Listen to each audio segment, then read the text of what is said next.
I am pleased to welcome Tony Boselli, Pro Football Hall of Famer. He's got that mustard jacket now. What's up, man? How you feeling, dude? How are you? I'm doing good, man. It's been a crazy few weeks, but it's crazy in a good sense. You know, there's bad crazy and there's good crazy, and this is the good crazy stuff. Well, you had the long wait. You kind of alluded to, you were kind of like, hey, everybody around me is crying every year. The last six years you've had to wait. And you're like, aren't I the one that's supposed to be sad? Were you bummed about it? It's one of those things where you have no control over it, so you have a bunch of people judging your career. Yeah. And you know, you're competitive. You played. You know, we're all a little bit nuts and type A, and like we like being in control. We like dictating life. Mm-hmm. And this is one you can't do that. Yeah. And part of it, you know, right or wrong, it's probably wrong. You feel like when you didn't make it, they're telling you you're not good enough. Yeah. And your family wants it so bad.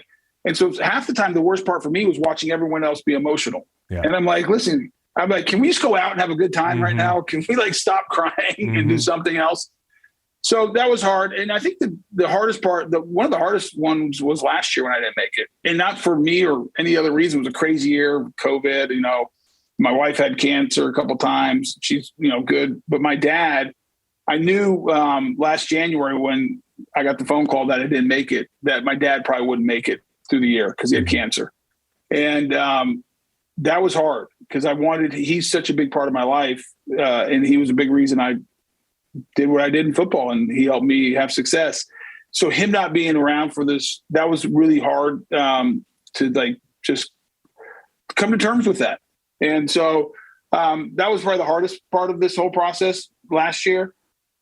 But as anyone will tell you who gets in the Hall of Fame, once you hear your name and once they tell you you're in, it doesn't matter. Yeah. It's like, this is whether you had to wait a long time or your first ballot, you're in the Hall of Fame. That's all that really matters. Deacon Jones said you can't get cut, can't get traded. That's right. That's right. He had a pretty eloquent way of putting things. He used to come talk to the Rams a little bit, break us down after practice. He was a legend. Yeah. On and off the field. All right. So I was going to ask you then, you know, like you obviously missed your pops. And I'm sure he was so proud of you, man. And like you've got a bunch of people you could call when you first get the news. Maybe old coaches, old teammates. And I would ask you who that first kind of call to somebody that you'd be proud to know, but maybe it was the guy at the door.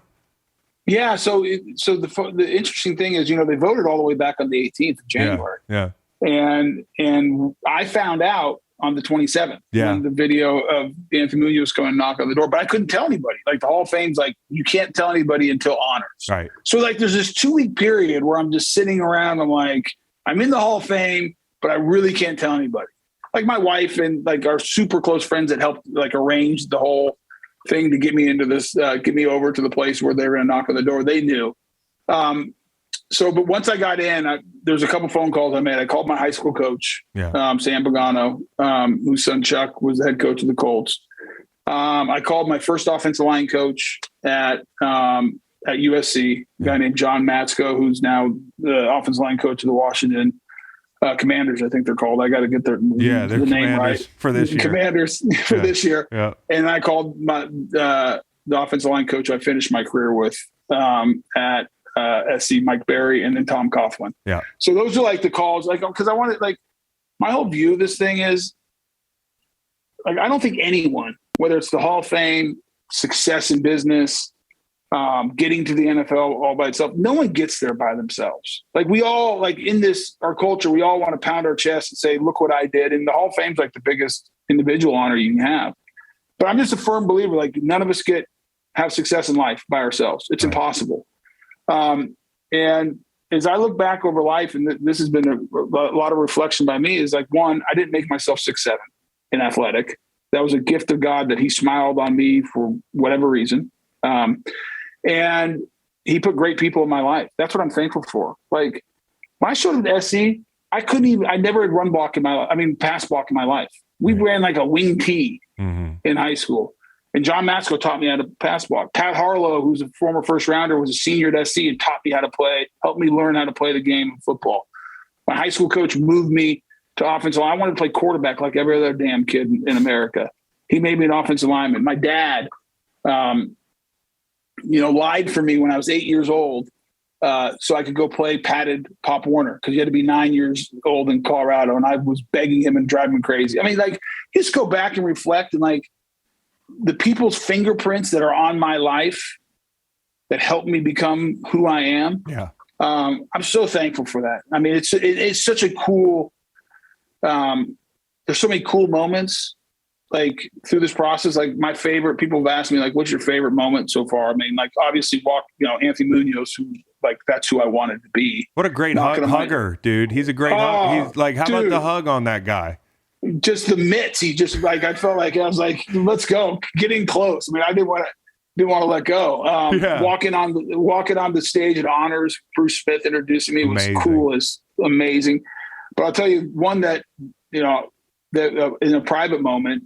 So, like, Thursday night after Honors, the Jaguars and my wife, like, hosted this party at USC. Yeah. For me, and I had a bunch of old teammates and everything else, and they did this video, like, people like saying nice things, but my friends, half of them were giving digs at me in the video, with good fun stuff. But at the end, all of a sudden, my dad pops up on the screen, right?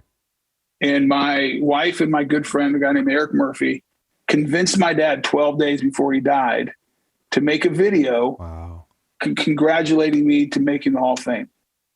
And they said, and he didn't want to do it because my dad was pride, like, big, strong and like pride, and didn't want to admit that he was dying.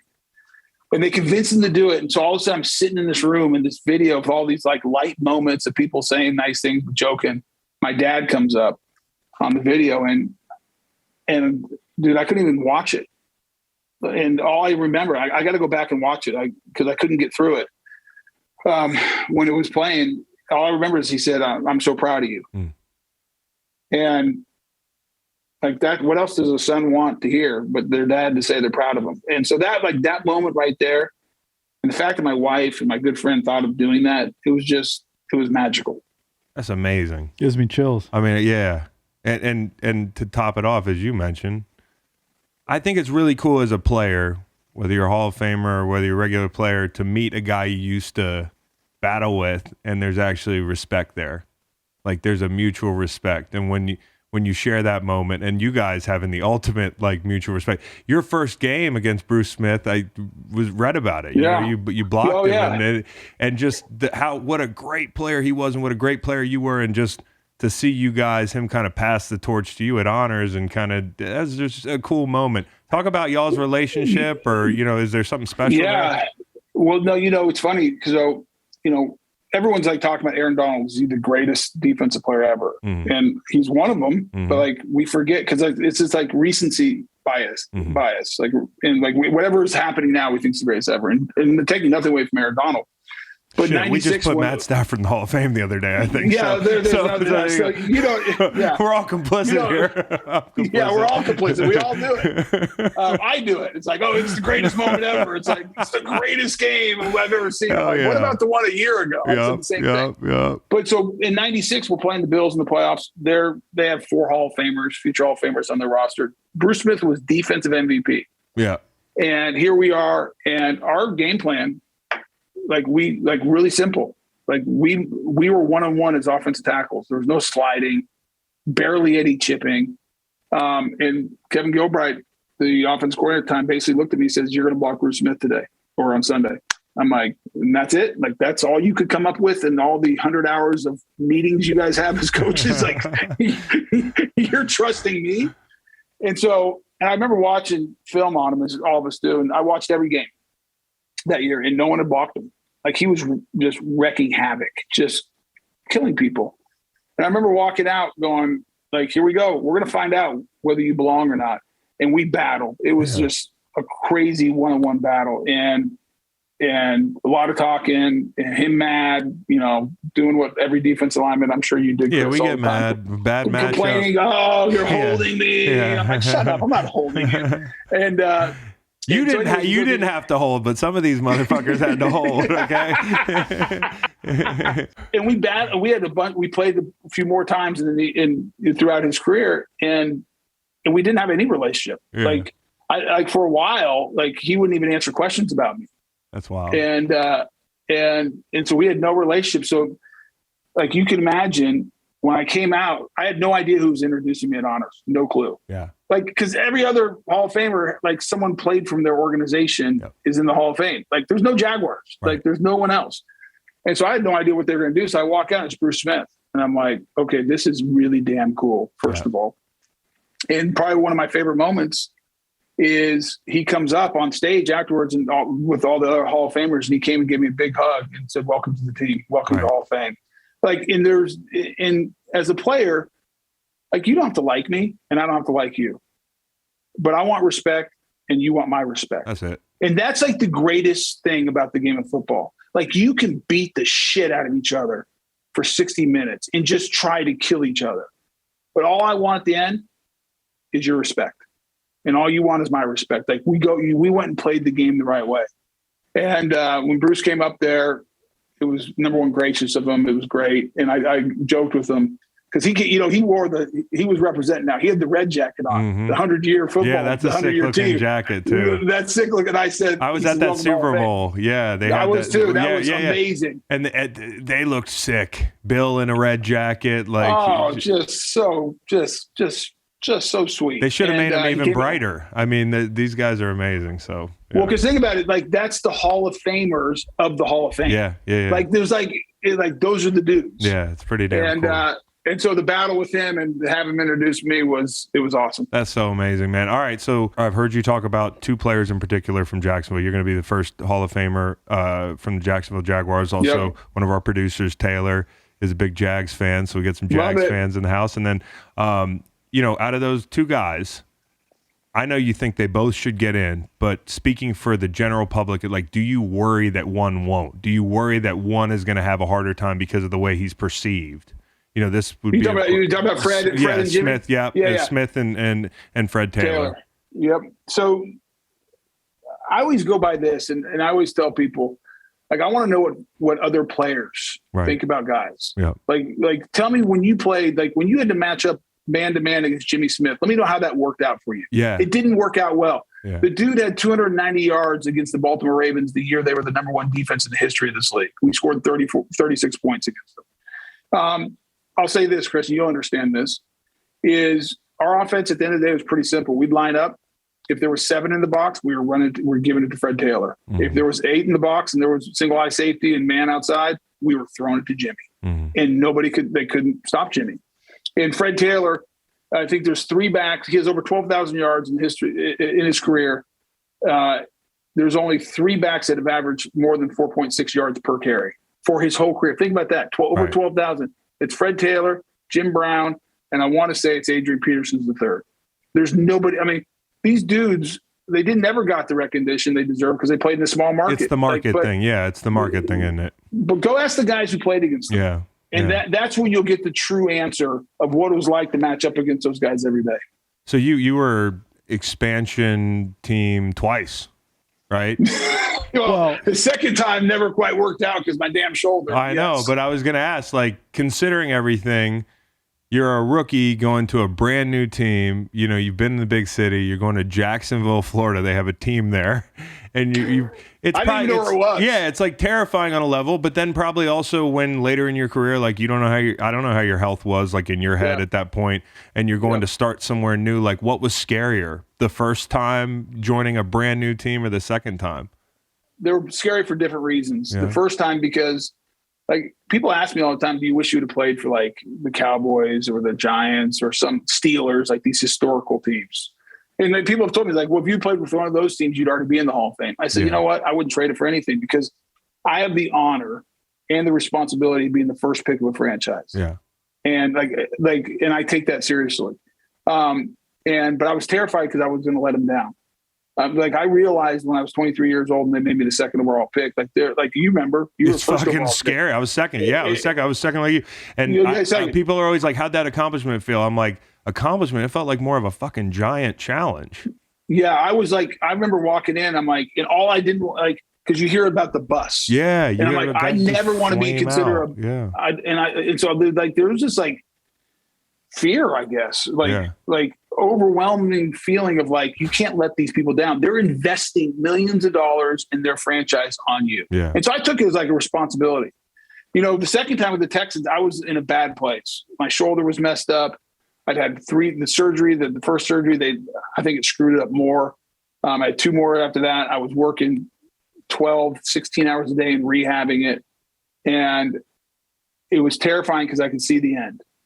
And I wasn't ready to be done. Like, I wanted to play more. Like, I loved the game. And my body was not letting me. And I was depressed. It was like we didn't talk about depression or mental health much back, when I was playing. But if I would have gone and seen somebody, they'd probably like, dude, you're like clinically depressed. Like, I didn't want to do anything. I didn't want to leave the house. I was just obsessed with the fact that my career was over. And so that was a miserable time. And I didn't want to leave Jacksonville because of the injury, my cap number. I was the easy choice to, send down the road to Houston. And the only thing that made it even manageable, and I know the McNair family gets all kinds of heat in the press because of, as owners of the Texans, but I'll tell you my experience with Bob McNair, who's passed away since, just one of the most gracious, like, good dudes ever. Yep. Like, I'll never forget, he brought me into his office with the GM, head coach, so Dom Capers was the head coach at the time, Charlie Cash was the GM. They all bring me in, the doctors, the trainers. And here's Bob McNair in this big old conference room, big table. And I'm like, here I am, the player they're paying all this money to, that they want to protect their rookie quarterback, and I'm freaking useless. And as a player how that feels. Like, because you feel like I'm only here for one reason, and now I can't do it. And I'll never forget this. He starts the whole meeting, and I'm thinking they're getting ready to figure out how to get rid of me or force me to play or do anything, which I would have been happy to be forced to play. I begged them. They wouldn't let me. They wouldn't clear me. And he starts the whole meeting. He says, hey, listen, I just want to let you know what we're talking about today. I want to know what's best for Tony Boselli. Right. We are going to make a decision what is best for him, not for the organization, not for anything else, but best for Tony Boselli. And that just like that, like I was so thankful because I was it was not a good time in my life that, like, at least you felt like somebody was thinking about you. But yeah, so different feelings, different scariness. I don't know if scariness is really a word, but different levels of being scared. Well, we can like, I remember just the end of your career is the fucking most terrifying part of your whole football. Like, you think about it your whole football life.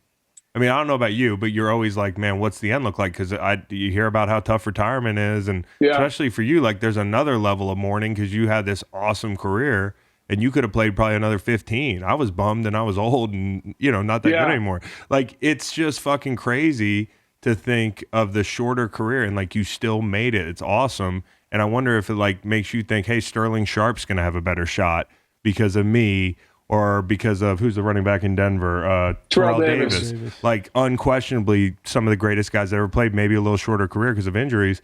But I think they should still put guys in like you and Terrell, and Sterling, I think, would be the next one in line that had a really short career but was one of the all-time greats for a period. Well, the way I look at it, Chris, is like, you have to define what the Hall of Fame, like how you, because it's subjective. Let's be honest, it's subjective. But you have 49 guys voting for it, and gals. There's a couple gals as well. So guys and gals voting for it, and it's a tough process. And everyone says, "What do you think about the process?" I'm like, I don't know. It is what it is. I don't think there's a better one. It's hard because you're judging people's past careers. But for me, longevity always comes into the conversation, and playing a long time in football, is a couple things. You play for a long time for a couple reasons. One, you're really good. You have to be good to stay in the league that long. You get lucky because you just, like, you don't get hurt. Stuff happens in this game. You know that as well as anybody. Like friendly fire can come, like getting sideswiped. You just don't know. So you're lucky, and sometimes it's just you have better genetics. Like your ligaments just work better than other people's ligaments. So longevity matters. There's no doubt about it. But to me, like, if you defined your position for a period of time, like, to me, that's a Hall of Famer. That's it. Yeah. Like Terrell Davis defined being a running back for a short period. He played less games than I did, but he was like the greatest playoff running back ever.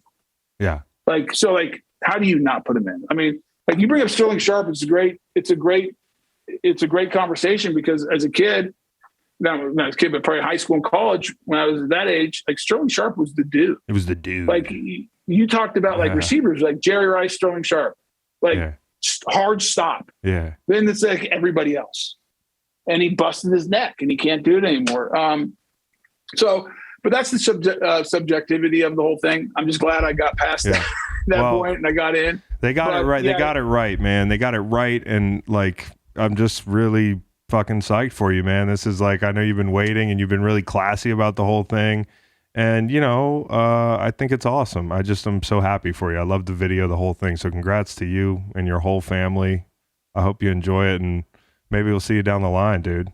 Yeah, absolutely. Anytime. I appreciate you having me, and always it was fun. It was fun seeing you on the field when you were back playing. I was covering games back then, and watching all your success. And well, you were always so cool to me, bro. I always remember how, like, you know, people like you now, Hall of Famer. I'm like, I always refer to you as a Hall of Famer, even before you got in. But like, when I meet a cool Hall of Famer, it's just like, you don't have to be that cool. So I appreciate that, man. No, man, I just appreciate it. I appreciate guys who played the game. I don't care if you're a backup starter, Pro Bowl, or All-Pro, Hall of Famer. There's like guys who played the game and they know how hard it is, and they know what you go through. And you being a high pick like me, you get like having this conversation today. It's cool because you know the same feeling. Yep. Like you walk into that building and you feel the expectations and the investment that's been made, and it's like, here we go. Yeah. So like, dude, I just appreciate you having me on. Love that all the success you're having post career, and I'm glad you found your lane and now you're running it. I don't have to wear a suit like Dad. Yeah. Neither do you. Yeah, no kidding. Now you do. You got to wear a mustard suit. You and my pop. So I'll see you there, man. Now we're teammates. Yeah, now we're teammates. Me and your dad are teammates. Yeah, man. All right. Well, hey, Tony, congratulations, bro. It's great to see you. Appreciate it. Thanks for having me. All right, buddy. See ya. Listen to the full podcast on Spotify, Apple Podcasts, and other podcast streaming platforms. Wherever you want to get the podcast, you can get the podcast. Pretty simple. New episodes every Monday, Wednesday, and Friday. Don't forget to like and subscribe for more content. Podcasts get pretty wild. This is real tame.